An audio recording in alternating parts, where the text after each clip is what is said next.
let us welcome our distinguished guest today. A dedicated public servant with over 2 decades of service to the Philippine people. Began his journey as an executive assistant to then Davao City Mayor and former President Rodrigo Duterte. In 2019, he was elected as a senator, placing third with an impressive 21 million votes, an extraordinary achievement for a provinciano and a first-time candidate. Since joining the Senate, he has recorded 0 absences from the 18th Congress up to the present 19th Congress, a testament to his unwavering dedication to his duties and the Filipino people. As the chairperson of the Senate Committee on Health, he spearheaded the creation of the Malasakit Centers, which simplify access to government medical assistance for poor and indigent patients by uniting all relevant agencies under one roof. With 166 centers across the country and from Batanes to Tawi-Tawi, these have benefited more or less 15 million Filipinos. His commitment to healthcare also led to the development of more than 600 super health centers providing primary healthcare and early disease detection nationwide.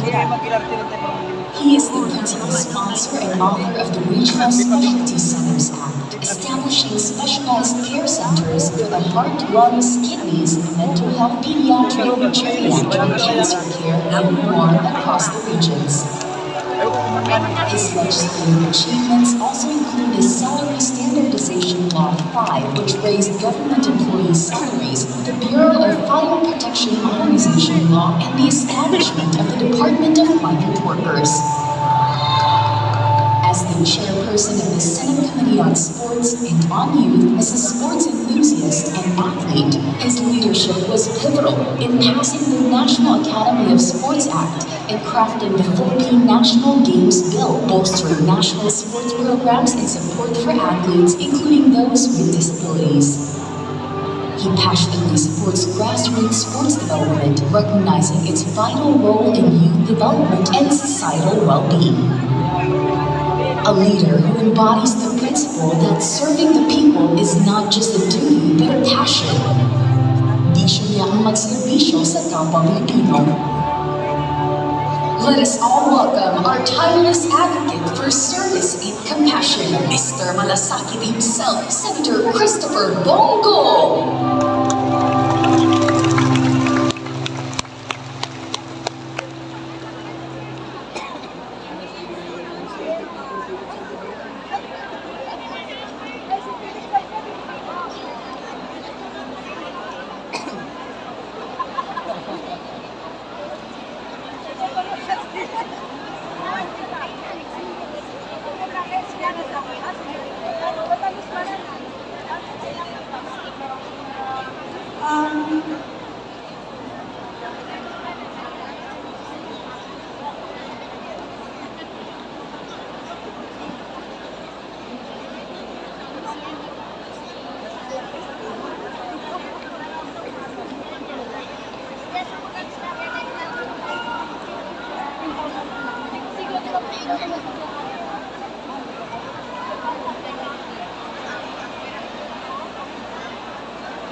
Umalis na sila.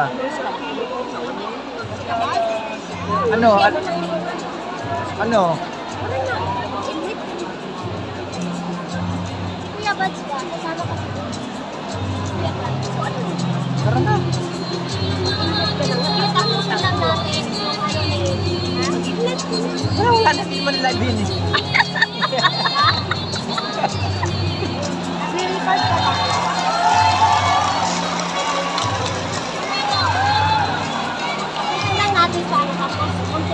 Assalamualaikum warahmatullahi ta'ala wabarakatuh. Sisters, if we may request all of you to please sit, paki-empty na lang po yan.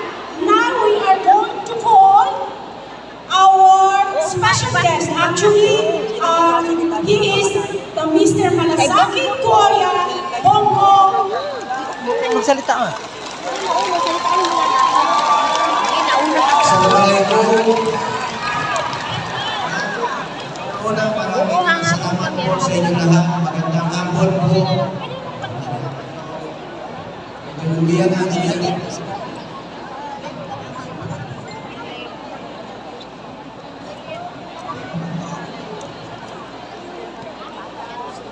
Magandang hapon po sa inyong lahat, mga kababayan ko. I'm sure marami sa inyo rito, mga taga Mindanao rin po, di ba? At ako po ay isang Bisaya na taga Mindanao, taga Davao, at Batanggenyo. At alam niyo naman sa Davao noon, walang diskriminasyon doon. Alam niyo, ako inuutosan ni dating Pangulong Duterte na pumunta sa mga malalayong lugar ng mga moske para piliin yung magpunta sa Hajj. Kasi para mabigyan ng pagkakataon. Nung mayor pa siya, inuuna namin pinipili yung malalayong lugar, mga mahihirap nating kababayan. Kasi para sa amin, pantay-pantay doon sa Davao. Muslim ka, Kristiyano ka, walang diskriminasyon. Ganon namin kayo kamahal doon sa Mindanao. At kami po'y nagpapasalamat sa inyo. Sa totoo lang, di ba, yung mga nakakapunta sa Hajj noon, napakahirap, once in a lifetime po yun, di ba? So, yun ang mga napipili noong mayor pa siya. Ang napipili noon, yung pinakamahirap talaga na hindi makapunta. At mahal na mahal po namin ang mga kapatid naming Muslim. Kayo po yun. Sino po rito ang may Maranao dito? Maguindanao, Tausug, Yakan, Maranao. Alam mo, sa Davao, galing nga ako ng Marawi at saka Tamparan noong isang araw. Nagbukas ako ng malasakit center sa Tamparan. At meron na bagong malasakit center sa Tamparan. At meron rin pong malasakit center sa Amay Pakpak sa Marawi, di ba? At pumunta kayo ng Iligan, may malasakit center. Punta kayo ng Cagayan de Oro, meron. Para yan sa Pilipino. Bagong bukas na kayo sa Tamparan. Maraming Maranao doon. Malapit ako sa mga Maranao. Alam mo, bata pa yung anak ko. Meron akong anak ngayon. Matalino.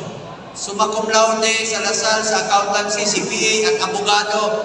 Class valedictorian sa Ateneo. CPA lawyer na siya. Kakapasa lang. Pero nung bata pa yun, bumibili yun ng DVD. Isa sa Boulevard sa Davao. Totoo. Kaya matalino, nanonood ng mga DVD. At marami kaming mga kaibigan doon. Suki ako doon sa mga Maranao doon. Gano'n namin tinatakiling ng mga kapatid natin doon. Sila Mandin, sila Usman. Di ba?